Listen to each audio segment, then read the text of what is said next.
as we make them, we can just put them directly into the pan. I'm like, do I see one of Kimchi's hairs in here? Her hair is everywhere, so probably. Welcome back to Maxi's Kitchen. Thank you for tuning in. Today I'm gonna show you a recipe that's very near and dear to my heart. This is my family recipe for Potstickers. They're so incredibly delicious. They've got this crispy crust, juicy pork filling, and they're really not that hard to make, so let's hop into it. I'm excited to show you how to make them. So first what we're gonna do is we are gonna chop up our veggies that are gonna go in the Potsticker filling, starting with ginger. We want about 2 tablespoons of this. And I get a lot of questions when I post ginger in videos. People are like, you didn't peel the ginger. Do you not need to peel ginger? You don't. You do not need to peel ginger. I mean, at least that's what my mom taught me, and we're Asian, and I've never had any bad taste or any weirdness from the skin on the ginger, and it's a pain to peel. So good news for you, you never have to peel ginger again.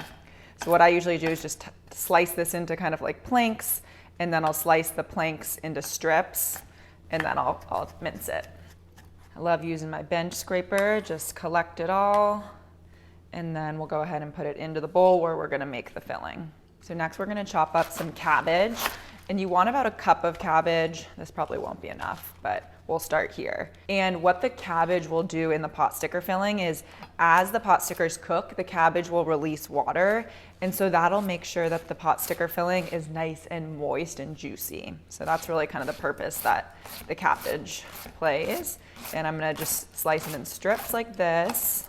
And then I'm gonna slice it in smaller pieces because you don't want it to be in huge pieces because then it'll be sticking out all everywhere in the filling.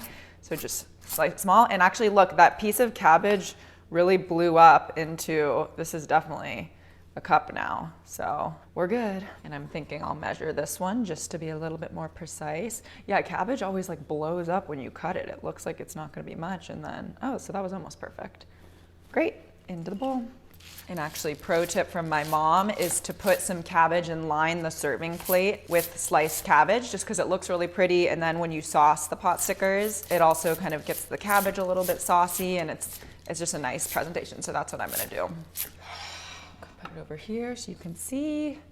And then we'll just line our serving plate with the cabbage. So the next thing that we're gonna slice is our scallions. And some of these I'm gonna reserve for the sauce, but most of them I'll put in the filling. So I'll take some of the green tops and I'll put it in the bowl for the sauce. Usually the hardier pieces you want to cook, and then like the ones from the top of the scallion are better for the sauce. And then all these guys, all these lucky guys get to go in the filling. Okay, so now we're just dicing our Shiitake mushrooms, and I buy these dried. They have like a little bit of a chewier texture and a little different flavor, dried versus fresh, but you can definitely get fresh if that's all you can find. But dried will last in your pantry, so next time you're at the Asian store, just pick some up and then you'll have them on hand. So get it to a fine dice, and then I just go over it with the knife a couple more times. Okay, scoop them up and into the filling. Okay, so now we can finish making our filling. So let's start by adding sesame oil. This is a tablespoon soy sauce, about a teaspoon of salt, and then about a 1/4 teaspoon of pepper, an egg. And then this is the water that we soaked the mushrooms in. If you didn't soak mushrooms and you used fresh, then you can just use regular water. And then we're mixing in cornstarch. So create a slurry, so just mix that up. And then we'll go ahead and add that in.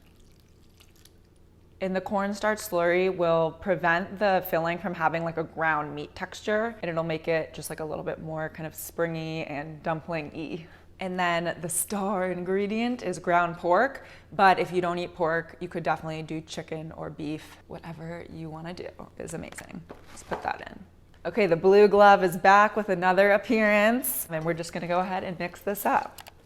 You could use your bare hand, you could use a spoon, you don't have to use the blue glove. Whatever you want to do is going to work. So mix it all up. Okay, say goodbye to the glove. He's really enjoyed his appearance here on Maxi's Kitchen. Okay, now we're gonna fold, but here's like a little efficiency trick. My mom is very efficient and she taught me everything I know. You actually can fold them and put them directly into, I look like I'm doing like an avocado oil ad. That's not what I'm doing. But yeah, I'm saying you can fold them and put them directly into the pan that you're gonna make them in. But you do wanna coat the pan with some oil So go ahead and just drizzle that in. And then as we make them, we can just put them directly into the pan. I'm like, do I see one of Kimchi's hairs in here? Her hair is everywhere, so probably. Okay, now for the fun part, we're gonna fold. Woo woo! Folding party. So you're gonna take one of your Potsticker skins. I just bought these store-bought. You can't actually make them, which is delicious, but it's a lot more work because you're then dealing with the dough, blah, blah, blah. It's a lot. I had to go to an Asian store to find these. They have them in NorCal where my mom lives at the regular store, but not near me. Okay, so you're gonna take your skin, you're gonna put a dollop of meat in the middle, and then you're gonna dip your finger in water. This is just water. And you're gonna put water around the whole perimeter of the wonton skin. You're going to hold it at the top, pinch it together, and then you're gonna pleat it shut. So just pleat each, I do like 2 pleats on each side, so just pleat it over like this, pleat it over one more time, and there you go, you've got your Potsticker. One thing I will mention, again, I said this with the wontons, they don't need to look perfect, they're still gonna be delicious, so even if you just put the meat in and just like seal it shut, it's gonna be great, so don't be intimidated. I want you to try this, and you can do it. So then we'll just put that in the pan. And this is something that's like very meditative for me, folding wontons or Potstickers. And it also just really reminds me of being home with my family. Like a lot of times we'll make these around the holidays, so my grandma's home too. So it'll be like me, my mom, and my grandma all sitting around the kitchen island folding Potstickers or wontons. A lot of times we would make these on like Christmas Eve randomly, just because we would do like a tapas style like Christmas Eve feast, and then on Christmas we would have like a prime rib or something more Americanized and normal to eat on a holiday. But yeah, Christmas Eve, oftentimes we would do Asian and make Potstickers. Okay, and for a more close-up view from my perspective, so again, put the meat in the center of the wonton skin. Then you're gonna moisten the perimeter with water. Make sure that's in the center there. And then what you do is you're gonna fold up, okay? And then just pinch it together at the top. And then using these 2 fingers, you're gonna pleat in like this. So just kind of pinch a piece and then push it up like this, pleat it. And then look, that side's done. Again, on this side, just pinch this one and then move it up, pleat. And then one more. And there you go. You got your little Potsticker, and then we go directly onto the pan. Okay, so that's about how many you want to fit in the pan. You don't want them too close together because you don't want them to stick. So now we're gonna cook them. I'll meet you over at the stove. Okay, welcome to the stove. So now we are gonna cook these delicious Potstickers. The first thing that we're gonna do is we're gonna actually put ½ cup of water in the pan. And this will help the Potstickers kind of steam so that the inside gets cooked. Cover it. So then what you want to do is turn the heat to medium high and cook for 7 minutes, and we'll check on them, see how they're doing. Okay, so it's almost been 7 minutes, and I can see that there's still a little bit more water in there, but it looks like most of it's evaporated. So let's see how they're doing. Woo! So it looks like there's still a little bit of water.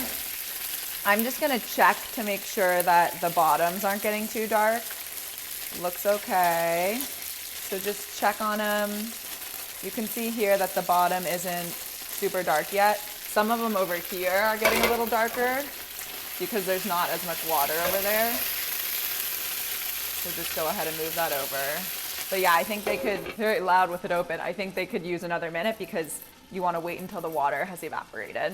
Darn, I hope this doesn't stain my pants. And I'm just gonna lower the heat a little bit because I can tell the pan is already really hot, and once that water evaporates, you don't want them to burn. So I'm gonna go down to like medium. Okay, so now the water is pretty much evaporated, so let's see how they're doing. I'm gonna move this over. Okay, so now they look good. They're nice and golden brown. Ooh, perfect. So now what you're gonna do is you're gonna flip them over to another side because you want 2 sides of the Potsticker to get that nice crisp crust. Oh my gosh, and look at how beautiful kind of golden brown those are. And there's always gonna be hot spots on the pan, so some of them are always gonna be a little bit darker than others, and that's okay. So once you flip them over to that other side, you're just gonna go about 5 to 7 more minutes, get it crisped up, and then they're done. And then you know me, I always check with the meat thermometer because I've served raw meat at a dinner party before and I'm not gonna let it happen again. So honestly, I always am just like, I'm gonna check because you never know. Things cook differently sometimes. Yeah, the meat is totally cooked. I'm getting 200. And for pork, I think, I don't know, last night I read that a pork chop could be like 145, but I thought pork usually is like 165. So I do 165 for this type of thing to be safe. All right, folks, I think we're done here. They look gorgeous. Heat goes off, and now let's plate them.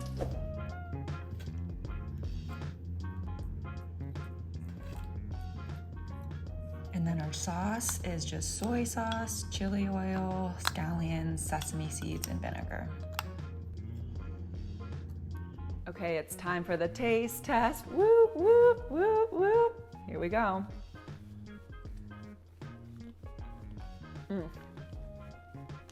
I'm telling you, they're so delicious. They've got this salty, juicy pork filling with texture from the little mushrooms in there. They're so, so, so delicious. And then they've got this crisp outer crust. Oh, with the sauce, they're just flavor packed. And I think you saw they're really not that hard to make. So thanks so much for tuning in. Like and subscribe and let me know what you think in the comments. And I'm sending you so much love. Have a great rest of your day.